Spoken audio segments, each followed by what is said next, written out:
exposed to discrete signals and discrete time Fourier transform.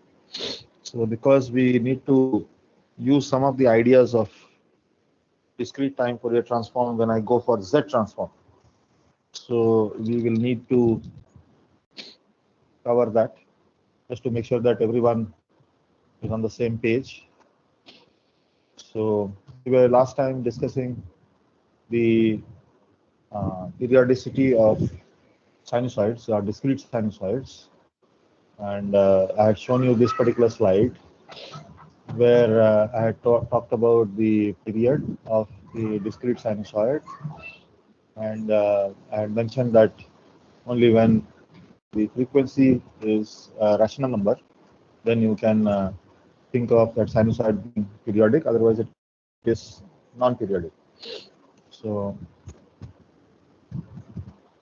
one small thing I would like to add here, that because I'm mixing various textbooks, so my notation is a little mixed up. So generally we will use the notation of Oppenheim and Schaefer, which uses A cos capital omega naught n plus theta as the equation for the sinusoid, or the expression for the sinusoid. All of you are able to hear me? Yes, sir. Yeah. So if you see here, I am using A cos 2 pi into capital F naught. So that translates to A cos capital omega naught. For the continuous time signal, and for the discrete time signal, he uses A cos small omega naught. So here my notation is the opposite of Oppenheim and Schaefer. Okay. So just be a little careful. Always try to follow Oppenheim's book. So all of you can open the second chapter of Oppenheim and Schaefer and check when he talks about discrete time sinusoids, like what is the notation he's using. Most probably he's using A cos small omega naught n plus theta.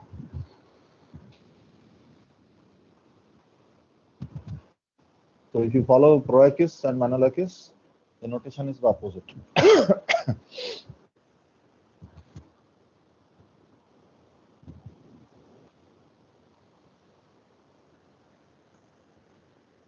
So this particular slide also I had shown, where I had shown you how even though the continuous time period, continuous time signal is different, but the discrete time sinusoid is identical for integer multiples of frequency, if not.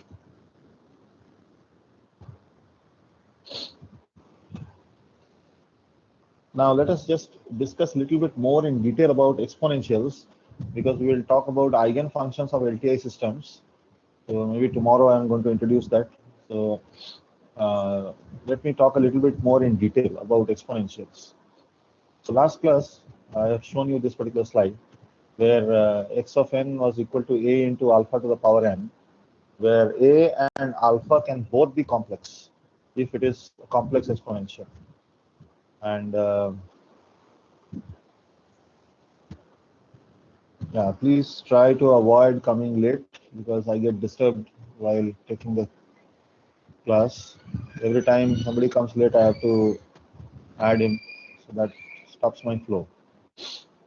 So if you see here, for various values of alpha, you'll have different kinds of variations. If you see the real case, it is much more simple, and in the complex case, we will have more like tricky cases. So today, let me go in detail and explain how it happens. So last class, I had just given you an idea. So let me today explain in detail. So a continuous, let me go from continuous time. So we will first cover continuous time complex exponentials, then we will go to discrete time complex exponentials. And for complex exponentials, we will have special cases as sinusoids and complex sinusoids. So we can have real sinusoids and complex sinusoids. So yeah. Oh, today we have 94 people just because I took attendance last class. The attendance can do magic sometimes, no? So you people are very scared people. Sometimes you just take it as reckless as possible. The moment I give attendance weightage, everybody starts to come to class. I know that all of you are not coming to listen to me, but you are at least coming for attendance. So, at least for attendance, you will listen to something. So a continuous time complex exponential can be written as x of t is equal to a into e to the power lambda t, where a and lambda are both complex constants. This is the most general case. So depending on the special cases, it can have distinct modes of behavior depending on the values of the parameters a and lambda. So complex exponentials can include real exponentials and complex sinusoids. Complex sinusoids can also include real sinusoids. So let us slowly start. So a into e to the power lambda t, where a and lambda can be both complex. This is the idea. So a real exponential, if you want to write, you can write, I will wait. Huh? So people who are writing or making notes, they can stop me anytime. And those who are watching magic show, they can keep watching magic show. Okay? So some of you are lazy enough not to write anything. And like you are always waiting for the faculty to send you the slides. मुंह में घुसा दो, give me spoon feeding. ऐसा मतलब people want these days. So for those kind of people, I cannot help. Those who are trying to understand and trying to write, I will help them. Okay? All of you are listening to me? Spoon feeding will not be done in the class. So if you feel that you want to write something or you want to ask me something, I will go slow and I will help you. But those people who think that at the end of the class, all the slides will be given and we will mug up the slides and come for the exam, वैसा होता नहीं, ठीक है? You learn during the class. You don't think of learning after the class or before the exam. One day batting नहीं होता. If you want to get good CGPA, you have to pay attention in the class. You have to come to class. I'm explaining something in the class. Spend 1 hour in the class with attention. Okay. So if you are writing something, I will give you time to write. If you are having a doubt, I will explain. Okay. But don't expect that everything will be spoon-fed into your throat. You're not kids. Some of you are PhD students. So don't expect me to spoon-feed. So a real exponential is a special case of a complex exponential x of t equal to a into e to the power lambda t, where a and lambda are restricted to the real numbers. So earlier I said for a complex exponential, a and lambda can be complex. Now we restrict a and lambda to the real numbers. So suppose a is equal to 1, then we just have e to the power lambda t. That is just a simple exponential. So a real exponential can exhibit 3 distinct modes depending on the value of lambda. So if lambda is positive, greater than 0, then x of t increases exponentially as t increases. So this is the first graph. So if you people want me to put this in full screen mode, I'll just stop the presentation and put this in full screen mode so that you can see the slides properly. I'm just stopping the presentation and putting it in full screen mode.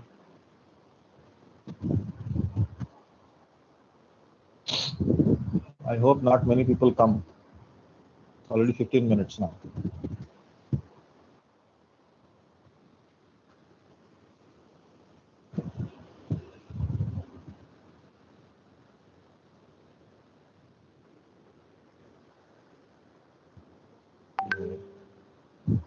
ये कौन है? नीलयान सिकदर भाई 15 minute हो गया है. नीलयान Sikdar, can you hear me? Nilayan Sikdar, can you hear me? Who's this guy, Nilayan?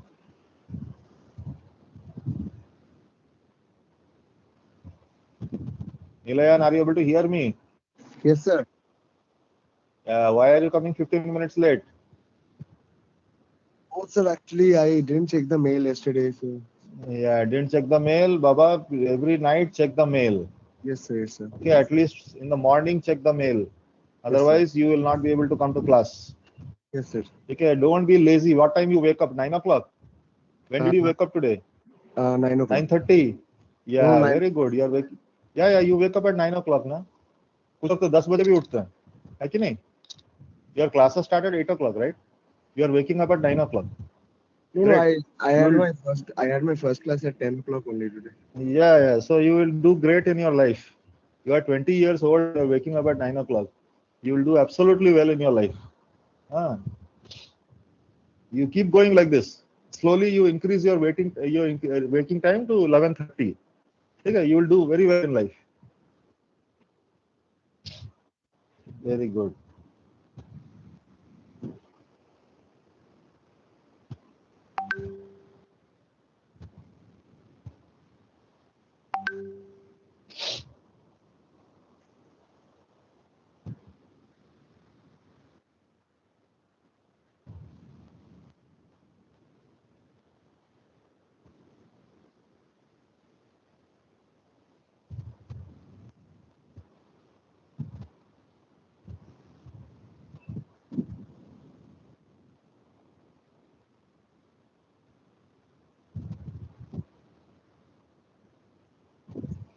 Just give me 2 minutes.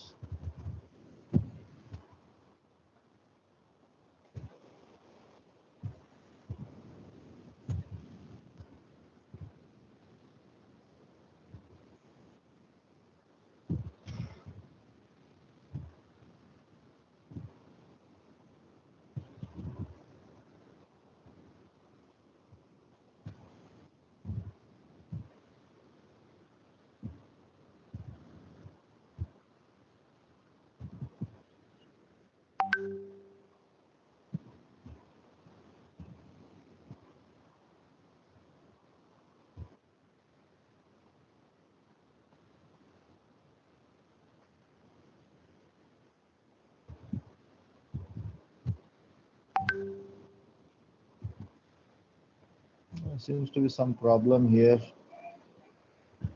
Just 1 second.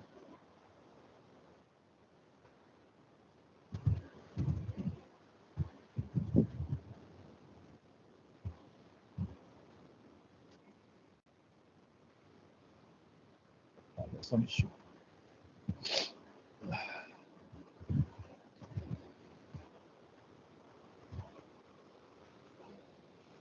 Okay, we'll keep continuing like this. Let me try to put this in full screen mode.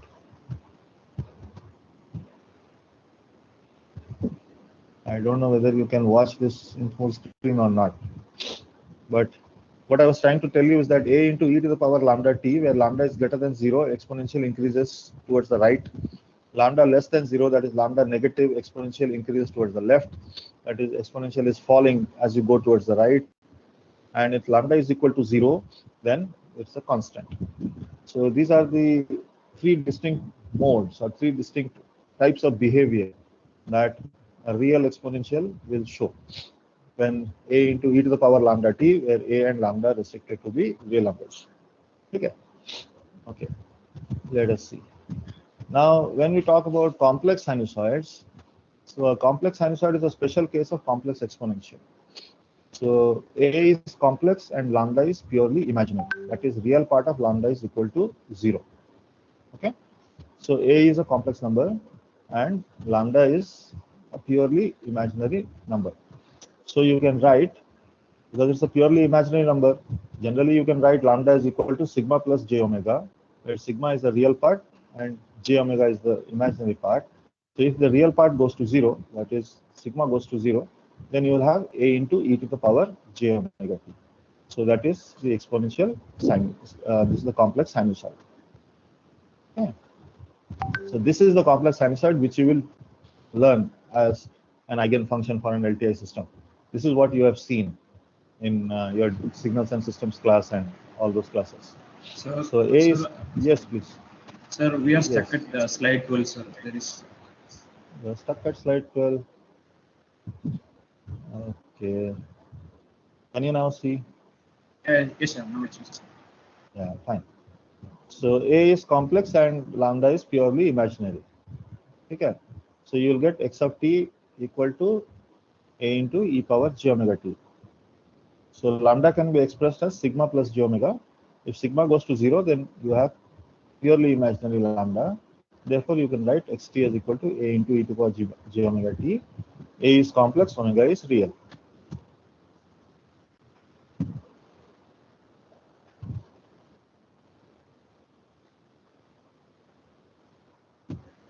Okay Ravi भाई, अभी आ रहे हैं आप? Sir, due to sir, I was unaware of sir a new link, so sir, that is my sir. Don't give Sorry, me sir. excuse. Don't give me excuse. You are doing audit, do it seriously. Yes, You're sir, not yes, taking sir. my course in credit mode. Otherwise, don't Yes. disturb me. Garbato. Sorry, Okay? sir. Yeah. So A is complex, omega is real. So now by expressing A in polar form, that means it's a complex number. So I can write it as mod A into e to the power j theta, where mod of A is the magnitude and theta is the argument. So now using Euler's relation, we can write this out as mod of A into cos omega t plus theta plus j into mod of A into sin omega t plus theta. So you see there are two real sinusoids embedded here in the right hand side. Okay, and both the real part and the imaginary part are just cosine and sine. That means they are related to each other by a phase shift, by a time shift. And again, the signal x of t is periodic with a fundamental period t equal to 2 pi by mod omega. Now this is for continuous time. Okay, just make a note of this. So we have this as the complex sinusoid. This is the thing that we will generally study for continuous time LTI systems, because this is an eigenfunction. So from complex exponential, we went to complex sinusoids. So is this okay? Can I go to the next slide?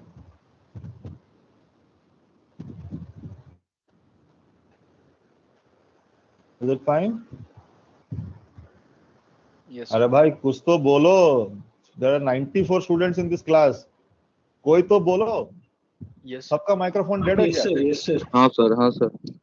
हाँ, कुछ तो बोलो. Give me some feedback. 94 students sitting in this class and I hear only one voice.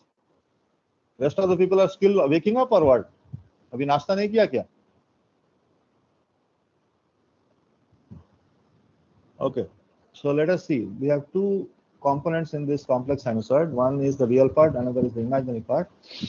Both of them are like sinusoids. One is the cosine, one is the sine. So if you see, the plots will look like this. And they have a phase shift theta. So the magnitude at the origin is mod of A into cos theta. Here it is mod of A into sine theta. Okay. So this is the way we will have a complex sinusoid. Now let us talk about the most general case. So first we talked about A into e to the power lambda t, and we said that both A and lambda are complex. So let us consider this case. Complex sinusoid is good, but at least let us see the most general complex exponential case. What happens when I keep both A and lambda complex?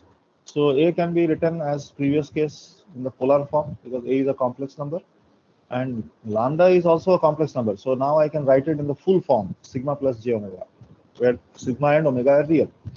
Then let us see how the expression looks like. So you will have an extra term e to the power sigma t. This is a damping term, e to the power sigma t, and if you bring in a value of sigma, you will have a variation for the real part and the imaginary part. So let us slowly look at what is that variation.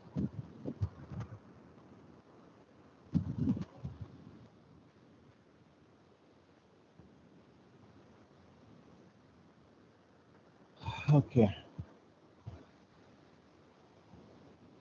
So we have these real and imaginary parts of x of t, which is equal to a into e to the power lambda t, general case, as a product of an exponential e to the power sigma t and a sinusoid, that is cos of omega t plus theta or sine of omega t plus theta. And you have that magnitude of a, which is mod a. So there are three distinct modes depending upon the value of sigma. If sigma is equal to 0, then real part and imaginary part are both real sinusoids. Okay? If sigma is equal to 0. If sigma is greater than 0, then real and imaginary parts are a product of real sinusoid and a growing real exponential. So you will have something like this. Something like this. Okay? Are you able to see my cursor? The first plot. Sigma greater than 0. Yes, sir. Mod of A into e to the power sigma t. So it is a sinusoid enveloped by exponentials, growing exponentials. Okay, sorry. So this is for sigma greater than 0. If sigma is less than 0, then the product is of a real sinusoid and a decaying real exponential. So again, you will have this plot. A into e to the power sigma t, or mod a into e to the power sigma t, where sigma is negative. So it's a decaying exponential on the right hand side, and the sinusoid is enclosed or enveloped by these two exponentials. If sigma is equal to 0, then it's a pure sinusoid.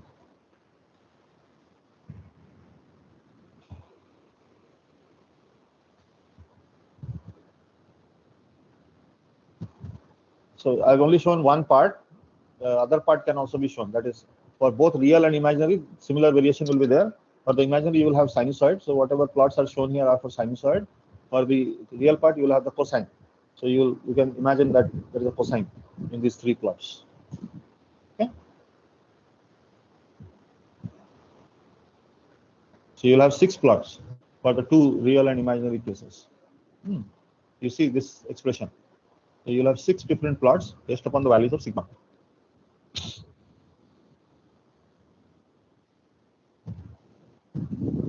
Okay, is it okay for everyone? So this is general complex exponential.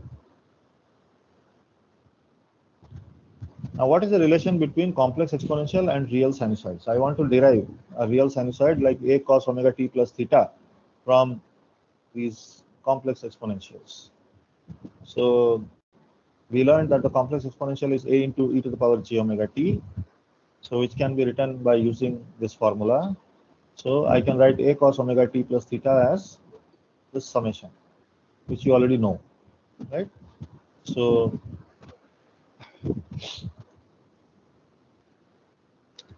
let us now go to discrete time exponentials. So we have covered continuous time exponentials, and let us go to discrete time exponentials. Hello, excuse me, sir. Yes. So can you just scroll to the previous slide once? Yes.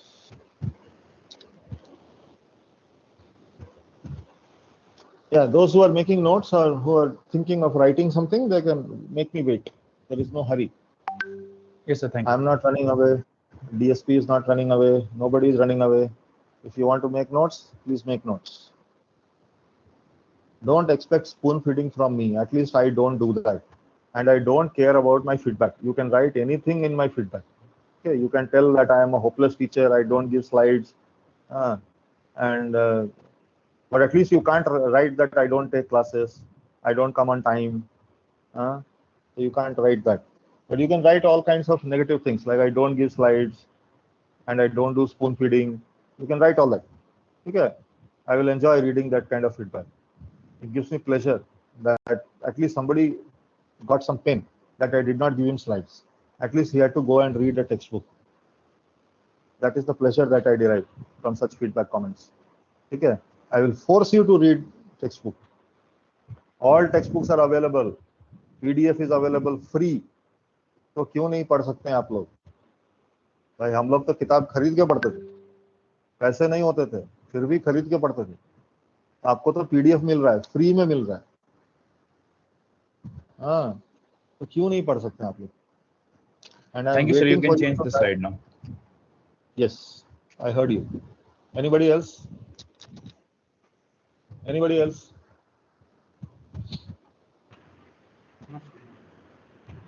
ठीक है. Let us go to discrete time exponentials. Baba Nitish Kannan, I will not allow you entry. It is 10:30. I will not allow such latecomers. If it was a physical class, after 10 minutes, if you come to my class, I will scold you and send you out. Okay. Today we are not meeting physically, so I will at least not allow in my meeting. So let us explore discrete time complex exponentials. So a discrete time complex exponential is a sequence of the form x of n equal to c into alpha to the power n. Again, be careful, I'm taking this from some other source. So x of n in square bracket is misleading. It should be x of n in not in round brackets but in square brackets. Okay. for Oppenheim and Schaeffer. So in Oppenheim and Schaeffer, all discrete sequences are written as x of n in square brackets. That is equal to c into alpha n, where c and alpha are both complex constants. That is for general case. Just like we had for a into e to the power lambda t for the complex exponential in the continuous time case. For the discrete case, we will have c into alpha to the power n, where alpha, or rather, this is a. So c and a are both complex constants. So sequence can be equivalently represented in this form, where e to the power j b n. Let me just increase little bit the magnification so that you can also read. Yeah, can you all read? Is this better? Yes. Yeah, I know that online it is difficult. That's why I'm trying to help you out. Okay. If you want me to increase further, I will increase.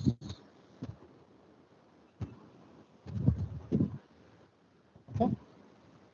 So x of n is equal to c into a to the power n. We can also write it as c into e to the power bn, where b is a complex constant such that b is equal to ln a. So you all know that this is natural log of a. So e to the power ln of x is equal to x, right? So if you use that formula, then you can see that these two formulas are equivalent, right? These two equations are equivalent. Why we do this? Because this becomes similar to e to the power lambda t, or a into e to the power lambda t.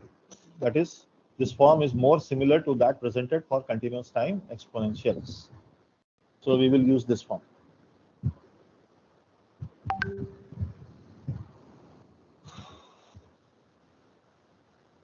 Sorry.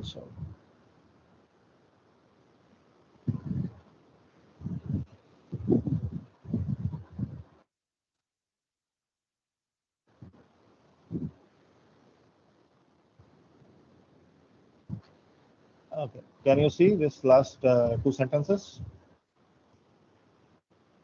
So just like we had for a real exponential, we can have different modes of behavior for the complex exponential.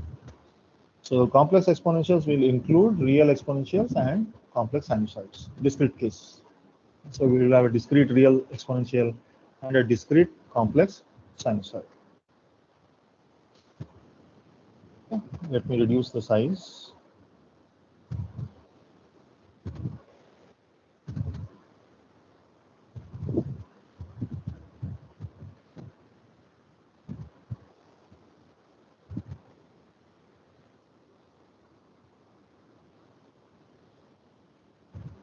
Okay. Yeah, can you see the next slide, please? Yes. Okay, so this is a case for real exponential. So we talked about complex exponential discrete case. Then we'll talk about real exponential discrete case. Okay. So we had this form xn equal to c into a to the power n for a complex exponential. Now c and a are restricted to the real numbers. That's how you derive a real exponential. So a real exponential can again exhibit several modes depending on the magnitude and sign of a. So if mod of a is greater than 1, that is magnitude of xn increases exponentially as n increases. So we have a growing exponential. Let me see. Yeah. So can you see this is a discrete growing exponential. Mod of a is greater than 1, a is greater than 0. First case.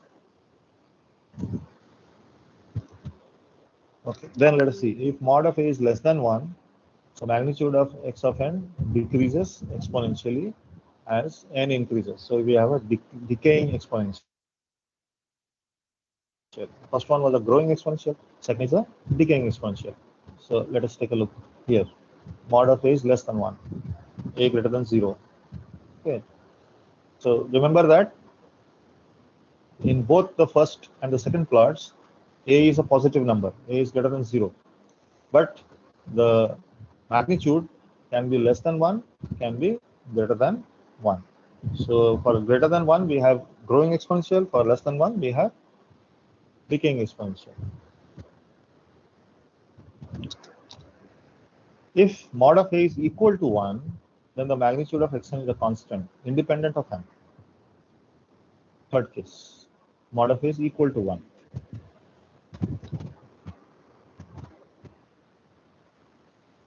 Okay. Again, A is greater than 0. Okay. Now, if A is greater than 0, xn has the same sign for all n. That means positive and above the x-axis. If A is less than 0, then xn alternates in sign as n increases or decreases. So let us see this plot.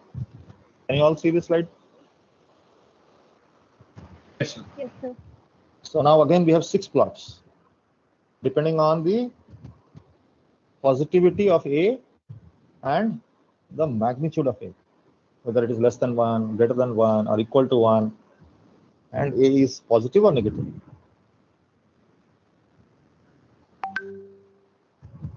Okay.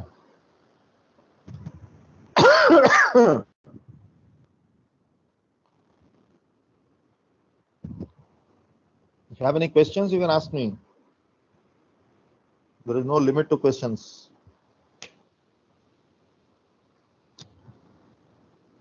Okay. So you see, these are like alternating discrete signals. They are both positive and negative, and they are exponentials, growing exponentials or decaying exponentials. So many books, they just have very cursory treatment of these exponentials. I thought I will dig out some sources and find out like if we can do this more in detail. That's why I'm talking to you in detail today. If your basics are good, then you will do well later. Even if I don't cover 1 or 2 topics, it doesn't matter. But at least if I give you correct basics, then you can read on them on their own. You will not have doubts in your mind. So these plots and these slides, they will clear your doubts. Okay. So once you are done, let me know. Then I will skip the slide. I'm not able to see you now, whether you are writing or what you are doing. So how will I know that you are done? So please give me some feedback. Once you have finished, let me know.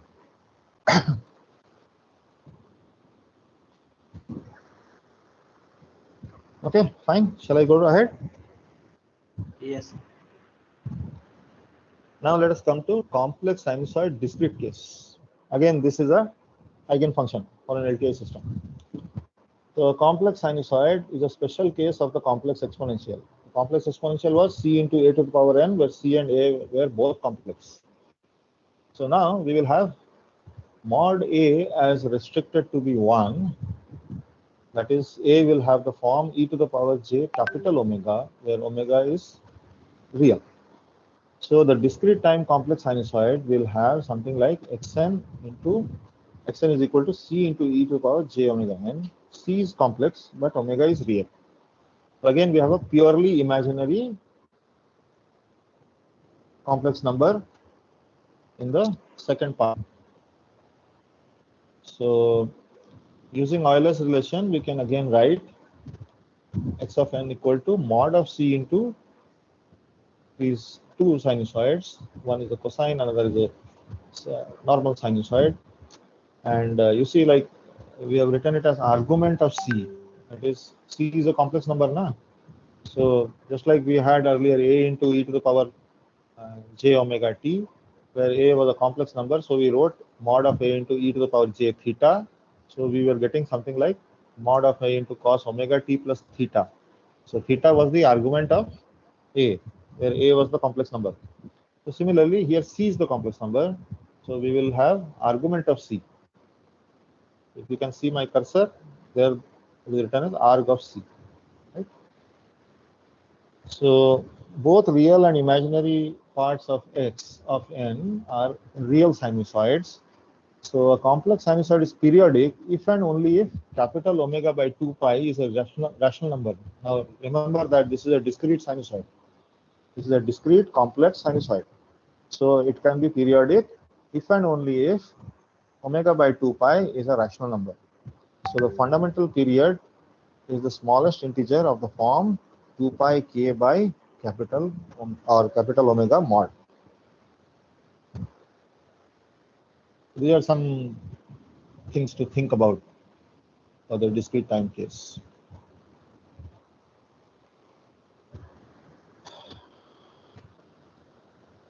Okay, so we have covered in detail in continuous time and in discrete time about exponentials.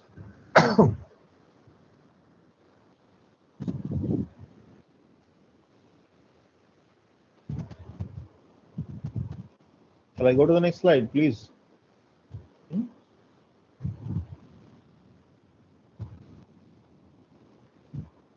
Yes, sir. Thank you. So these are the plots.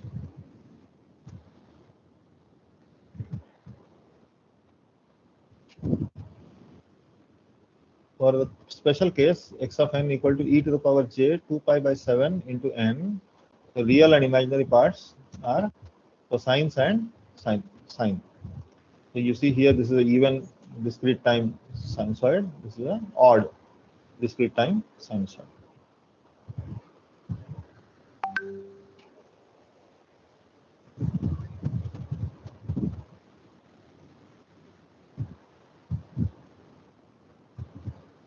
Okay. So now let us come back to general case, because again we will have some typical modes to study. Just like we did the general complex exponential for the continuous time case, here we will again do that analysis. So in the most general case of a complex exponential, c into a to the power n, c and a are both complex.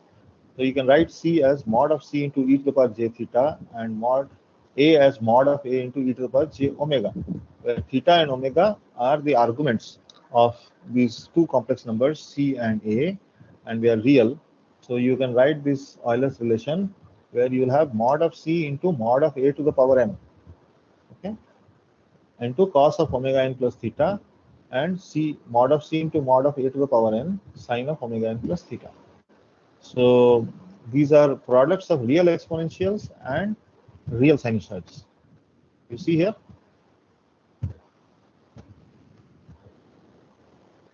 this is a real sinusoid, and we have mod, though they are real exponentials. So they will have different distinct modes of behavior, and depending upon the value of a, if mod a is equal to 1, then real and imaginary part of x are real sinusoids. Okay? If mod of a is greater than 1, then real of x and imaginary of x are each the product of a real sinusoid and a growing exponential. And similarly, if mod is less than 1, then both of these real and imaginary parts are product of real sinusoid and a decaying exponential. So let us see the plots. Mod a is greater than 1. So here you will have this sinusoid, a growing sinusoid. Now there will be two exponentials which will form the envelope of this growing sinusoid. If mod is less than 1, then you will have a decaying sinusoid. And if mod of a is equal to 1, then you will have just sinusoid which is neither decaying nor growing. So you will have 6 plots. I have just shown you one. Okay. So this is for the real part of x that is shown. The imaginary part also you can imagine it will be similar. So I've only shown 3 plots here. So this is general complex exponential discrete case. Now you can open your textbooks, either Croakis or Oppenheim and Schaeffer, and look at the description of exponentials, discrete case. Okay, after you have gone through these slides, then you open the textbook and see. I hope you can understand it little better. So that is my job as a teacher. As a teacher, we try to give you beyond what is there in the textbook. Otherwise, it will be like a university. In the university, you have excellent syllabus, but no teachers.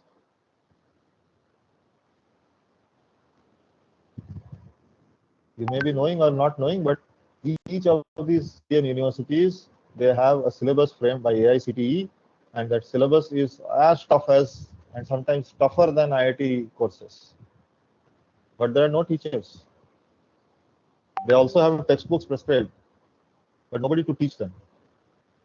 So at least now you understand why those textbooks show those plots. Okay. So now the relationship between complex exponentials and real sinusoids. So again, you can use these formulas to derive the discrete time cosine and sine.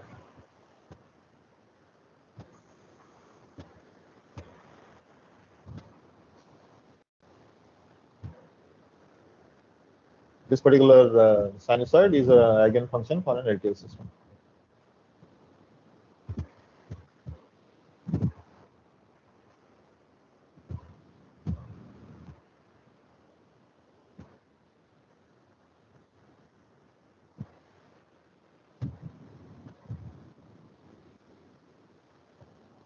Okay, so let me now close this discussion about exponentials and let us move ahead. So last time I had shown you this Kronecker delta. So this particular formula, I'm just writing it again. Delta of n equal to u of n minus u of n minus 1. So I think in the last class I did not tell you this one. So you can make a note if you are making notes. So this is the Kronecker delta. And it is a simple function, not like delta of t, which was a Dirac delta function. Dirac delta is a generalized function, whereas Kronecker delta is a normal function.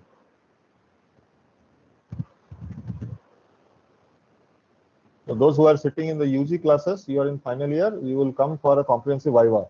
So there I will ask you this question.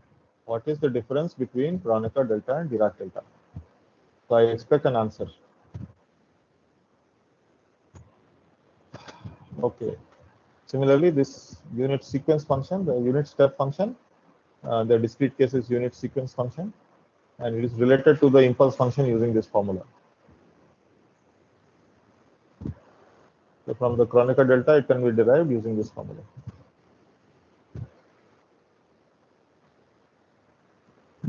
Signum function, all of you know. Ramp function, periodic impulse function. I had shown all this in the last class. Scaling and shifting of functions.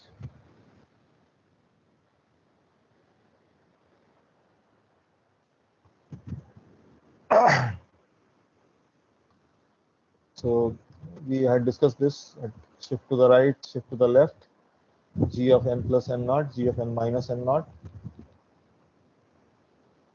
Then we had talked about time compression.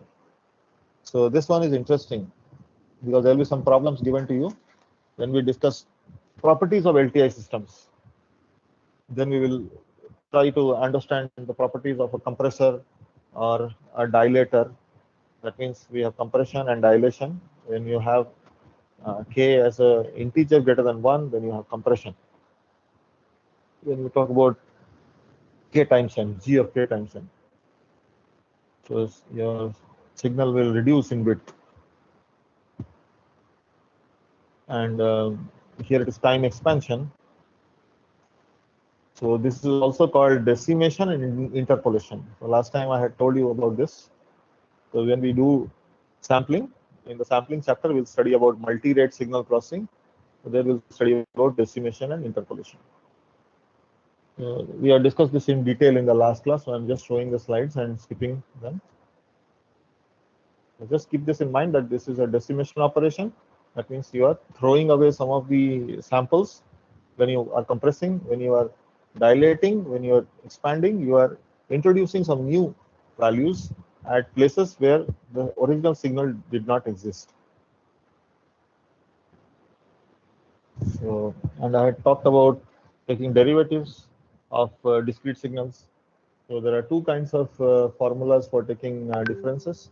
One is the backward differences, x of n minus x of n minus 1, and the other one is forward difference, x of n plus 1 minus x of n. So again, we will see the properties of these differentials or derivative operations. So derivative is supposed to be a linear or a non-linear operation. Anyone? Sir, linear. Yes, it is a linear system. So the derivative system is a linear system.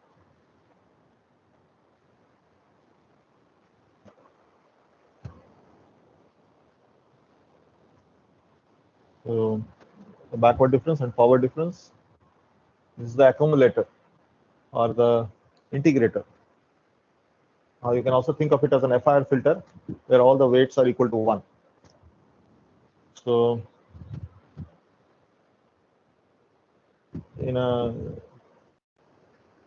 for continuous time signal, the integral will go from -infinity to t, and for the discrete case, the summation goes from -infinity to n. Okay. So this is the accumulator. Then we talk about even and odd signals. So even and odd signals for discrete case, again same formulas: g of n equal to g of minus n, and g of n equal to minus of g of minus n for even and odd. And if you want to derive from g of n the even part, then you use this formula, and the odd part, then you use this formula. For a signal which is even, the odd part of that signal is 0. For a signal that is odd, the even part of the signal is 0. So that is the way you can check, given a problem. Suppose I give you g of n, then how will you check that it is a even signal or a odd signal? So you can use this logic. So this is an example. So this signal is given to you, g of n is given to you, and you're asked to find out whether this is an even signal or an odd signal. So what will you do? So you will use the formula in the previous case to find out the even part and the odd part, and you will check which of the parts go to 0. So you can try to solve this on your own. All of you can take this as a small assignment and do it on your own. You can just write down the signal and try to work it out.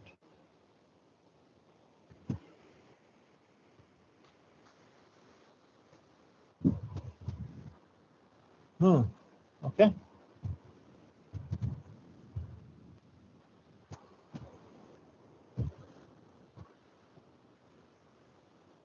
Lovely. We have 95 people attending the class. I don't know whether by force or by choice. Very interesting. Why we don't get people in the class? Why always it has to be because of attendance? In my time, we never used to take a class by force. It was always because we liked the teacher. We liked to study. That's why we went to class. Okay, this is something important that I'm telling you. Products of even and odd functions. So if you can't read the text, I will increase the size. Can you now read? So let me read it for you. So for the continuous time, yeah. So for the continuous time case, I know some of you are operating with a mobile. So I know there are difficulties. So I will try to help. So if two functions are even, their sum, difference, product, and quotient are even also. Make a note. Those who are writing, they can write this thing. If two functions are even, then their sum, that is, sum of two even functions is a even function. The difference and product and quotient are even also. If two functions are odd, then their sum and difference are odd, but the product and quotient are even. This is something nice. So if you take two odd functions and multiply them, then it turns out to be an even function. Now, if one function is even and the other is odd, then the product and quotient are odd.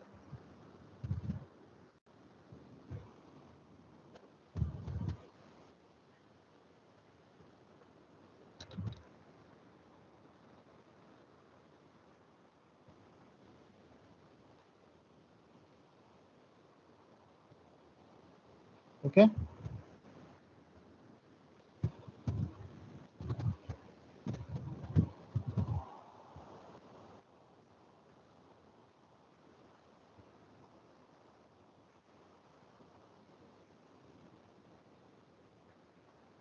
So you see here, there are like two even functions and the product is also an even function.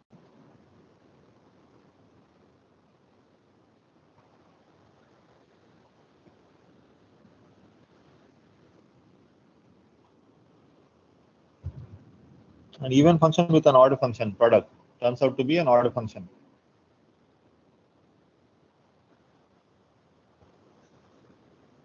Two odd functions product turns out to be an even function.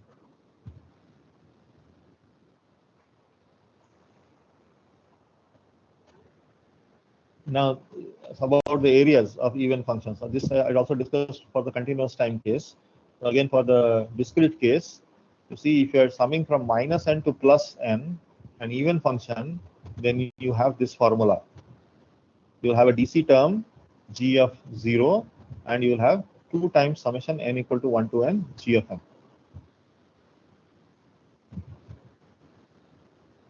So make a note of this formula. You will be using it in the problems.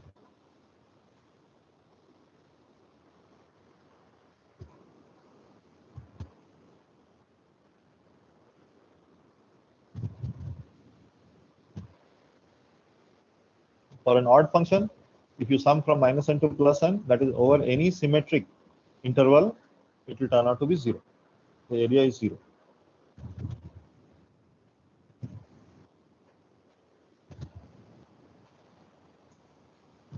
Okay.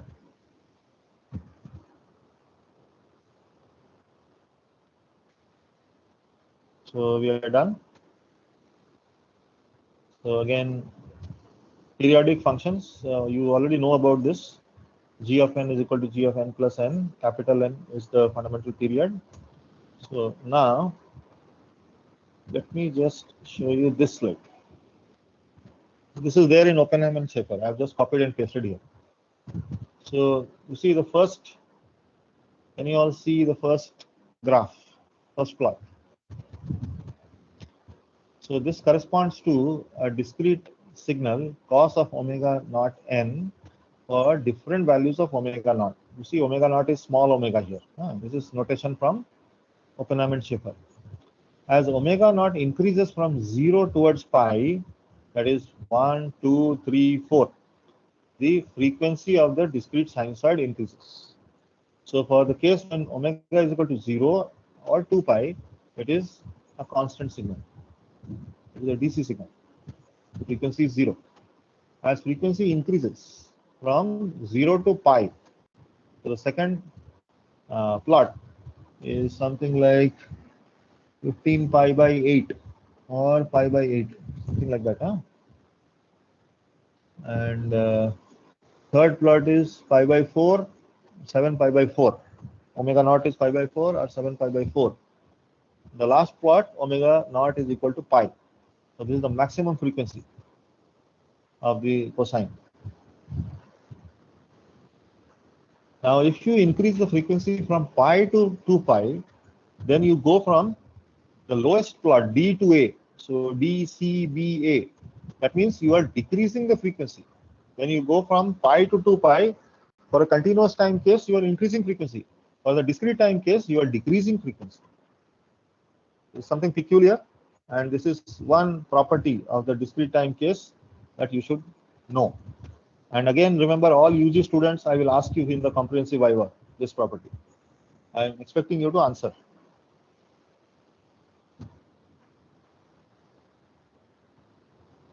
So let me come to this problem.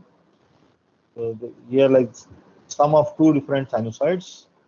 So the fundamental period will be the LCM of these two sinusoids, the periods of these two sinusoids. Okay.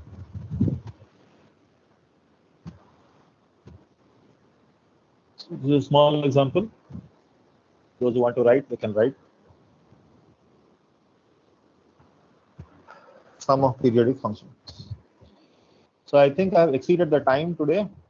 So tomorrow we have a double class from 6 o'clock. So I'm just stopping this slide presentation now. I've exceeded time. It's 11 o'clock, 2 minutes. So tomorrow let us continue the discussion, and I hope to finish the basic ideas of discrete time signals by tomorrow class, and we will start DTFT from most probably Thursday. Okay then, thank you everyone.